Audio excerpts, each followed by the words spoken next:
Hi guys, it's Debbie with Debbie J's Crafting Corner. Today I'm actually gonna make a Christmas gift. I'm gonna be making a sublimated plywood placemat. And I think I'm gonna give this to my mother-in-law, so she better not be watching this video. Anyway, yeah. So these are plywood placemats from Craft Express. That does not mean to use your regular plywood for this, because regular wood is not going to necessarily sublimate as well, okay? Also, when we're doing this, Craft Express is awesome. They have listed on here the temperature and the time, so we know what we need to do when we get it over to the heat press, okay? I'm also going to be using my artistry inks for this, and some stamps I've got from my stash. Now, looking at this has got a nice smooth texture on that side. This feels like regular plywood, so this feels like it's got the sublimatable coating on there. So this is the side that we're going to be doing.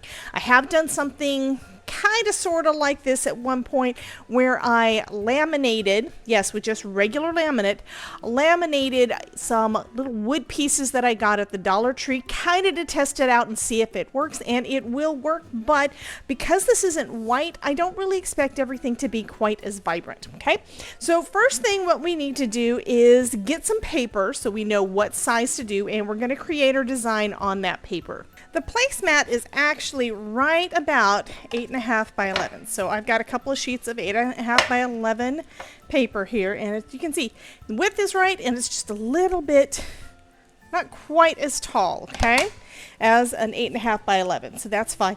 I'm actually going to try a couple of different things. I usually use cardstock for this because I like the way that it absorbs into the paper, and I've had no issues when I use cardstock.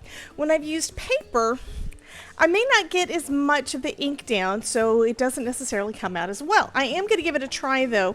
This is some, I think it's like 28 pound. So I did get some of my planner paper, the kind that I would use for doing planner inserts. So I am going to try that and see how it does on here, because of course that's going to be less expensive, and I can save my cardstock for my cards, right? So I'm tracing a little line at the top and bottom so we know where I want to go. Now you can hardly see that. I did. There you go. You can see that. So I can tell where I want everything. And I've kind of sort of got a little bit of a design in mind. One of my biggest things with doing any kind of crafting is I never know for sure what I want to do until I get started. So I've got out some stamps. These are cling mounted stamps from Simon Hurley, and the set is called Leaf Prints. And I've got another one that's called Wings and Things. This one actually could do a great background as well, but I kind of want to leave most of the placemat just the regular clean wood and just add some decorative pieces. But I am pulling out the butterflies. There are some little butterflies that are part of this peel apart stamp set, so I thought I'd use those. So let's go ahead and get started with that. I am going to use an acrylic block for this because this is a bit too big to go into my MISTI, right? And you do want to make sure that you're being careful with the ink. Don't get anything on your fingers, because if you do, you're probably going to mess up your design. Okay, so I've got some green ink. I've got some black ink, blue ink. I've got a bunch of different colors. I've even got my markers out because I think I want to do a little bit of variation of color. And to do that, I'm probably going to use some markers on here as well. So just to start off, and I've already gotten some ink on my finger. So you do want to be careful with this. But it's also an art project, so if it's not perfect, it's not supposed to be perfect, right? This is handmade. Okay, so there is some green on there. Let me grab, I think I want a little bit of brown mixed in. So I'm also going to pull out my brushes. These brushes I've got specifically, that's black, specifically for my artistry inks.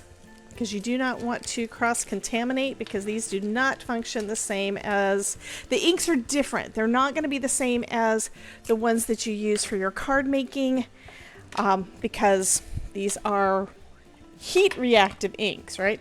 So I'm just going to take a little bit of the brown, put it on my brush, and just kind of tap it around a little bit. It's probably not going to do that much on here, but I thought I'd give a little bit of variation of color, and we'll see how that does. And I think tapping works better because I don't really want to wipe off any of that green. Okay, now I think I'm going to go back over it with a little bit more green too. Okay, looking at this, I want it to be in the... Oh, my brain just had a little bit of trouble trying to mirror everything. So that is basically what we're creating, a mirror image of what we want our placemat to look. I'm thinking I want this in the lower right hand corner, and that's true. But in order to do that, I need to put it in the lower left hand corner because, like I said, this is going to be a mirror image. I'm not going to go quite to the edge, but right here should be good. So just place that down and let it rest a sec. And I think that looks pretty. It is a more muted color than what's going to be showing up when we get done. I'm going to do that again. So let's go ahead and go in with the green again.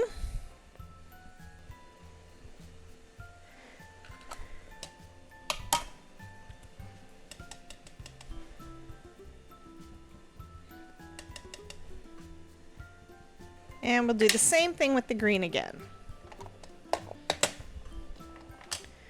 It'll look similar, it won't be quite exact, but that's okay.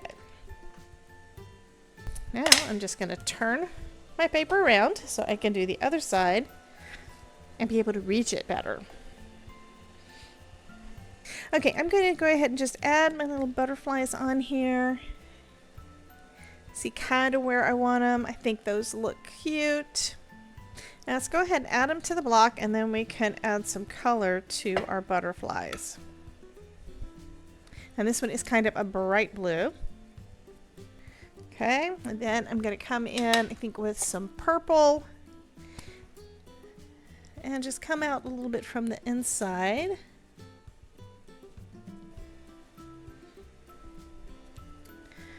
And then I'm going to also bring in some of my blue ink here. So I'm going to grab my brush and I'm going to basically just dab over it with that blue. Partially because I want to make sure that I am saturating those stamps. The blue that I already had on there looked like it's a little bit dry. So I'm just adding a little bit more of this blue to the edges. Kind of blending those together. Okay, I think that is going to be good enough. Let's see how well it stays on this stamp pad.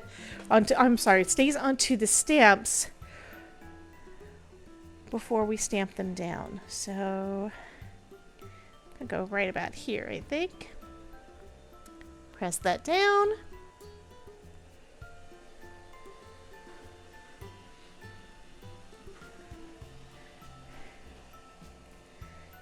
Okay, and they didn't have quite enough color in the center, so that is an issue on there. So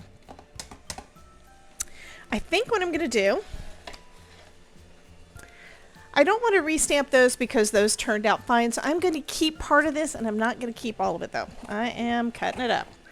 Let's go ahead and cut off the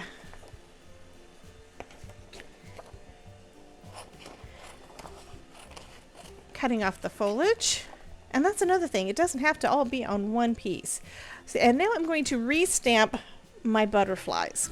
And then I can position them wherever I want to. So you have multiple options, guys.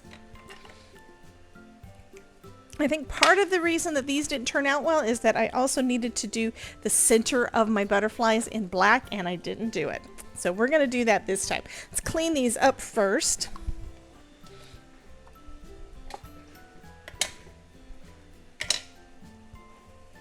Okay, so I can tell from this that it looks like the blending worked pretty good. So I'm going to do the same thing this time, but on each individual one. So first going in with the blue.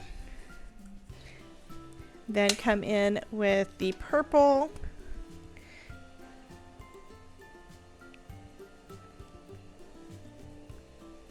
And then I'm going to come in with the black for the center of my little butterfly and for the antennas. And let's go ahead and stamp that one down. I'm going to do that over here in the corner so I don't waste any paper and avoid this part that I don't know what's on here. I think I've just got a little discoloration of the card, of the paper rather, but I don't know for sure. That could be some ink, and if it is, I don't want to take the chance of that transferring to my project. Okay, so that looks kind of fun.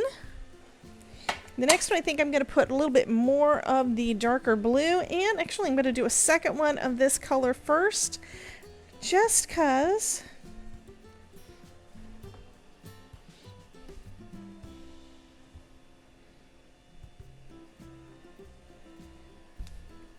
okay, so I am going to go ahead and color up and do some more butterflies, and then we can start arranging everything onto our blank.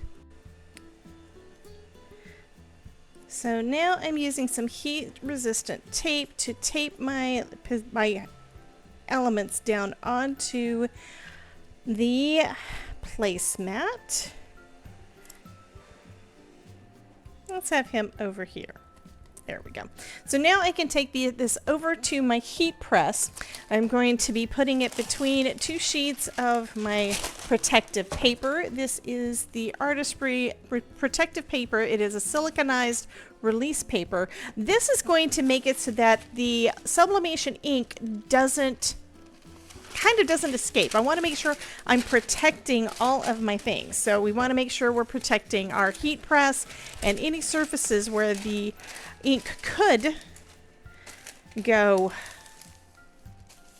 while it's being heated, because the way that sublimation ink works is that when you heat it, it turns into a gas and then it attaches to polyester type surfaces.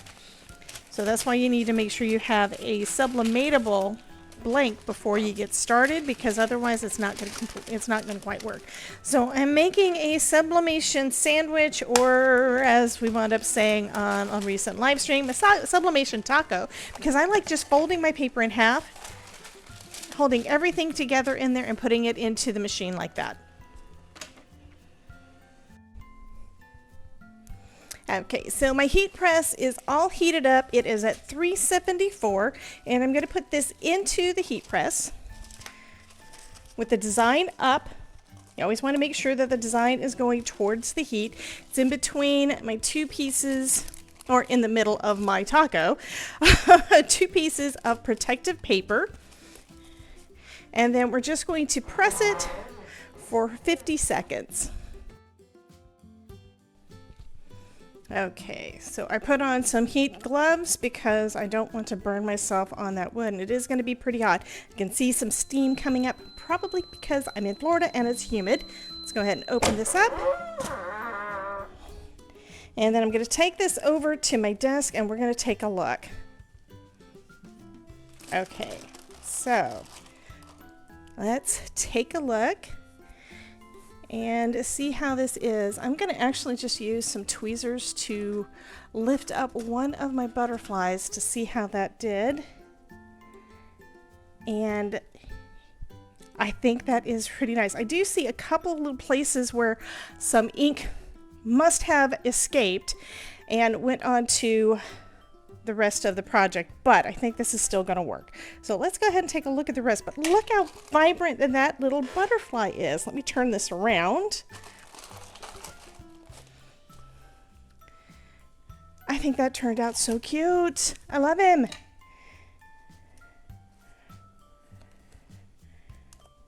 Probably could have used a little bit more blue, but you know, I think it still looks really cute.